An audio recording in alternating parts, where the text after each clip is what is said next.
Welcome back. After months of negotiations, a bipartisan bill negotiated between the White House and senators on both sides of the aisle finally came up for its first vote in the Senate. But the bill designed to strengthen the border in exchange for military support for Ukraine and Israel didn't make it very far.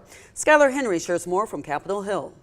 The bipartisan bill to strengthen the border and provide aid for Ukraine and Israel died in the Senate Wednesday. Senate Republicans have looked more and more like their House counterparts and transformed themselves into the Chaos Caucus. Senators on both sides of the aisle spent more than 4 months negotiating the details. We knew from the beginning it's not going to be perfect, but we also knew the status quo is untenable. Despite Republican leadership backing the compromise, many of the rank and file were dead set against it. I think a Republican leader should actually lead this conference and should advance the priorities of Republicans. The final straw came when former President Donald Trump slammed the efforts. It turns out border security is not actually a risk to our national security.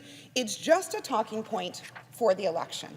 Even if the bill had passed in the Senate, Republicans in the lower chamber of Congress declared it dead on arrival in the House. Republicans are not passing the bill to address the border, but they're still planning to impeach Homeland Security Secretary Alejandro Mayorkas over his handling of the immigration issue.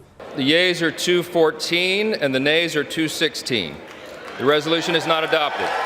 Even though they failed to impeach him on the first vote Tuesday night. Mayorkas needs to be held accountable. The Biden administration needs to be held accountable, and we will pass those articles of impeachment. Republicans fell 1 vote short Tuesday night, but they expect to try again when Louisiana Congressman Steve Scalise is healthy enough to return to work.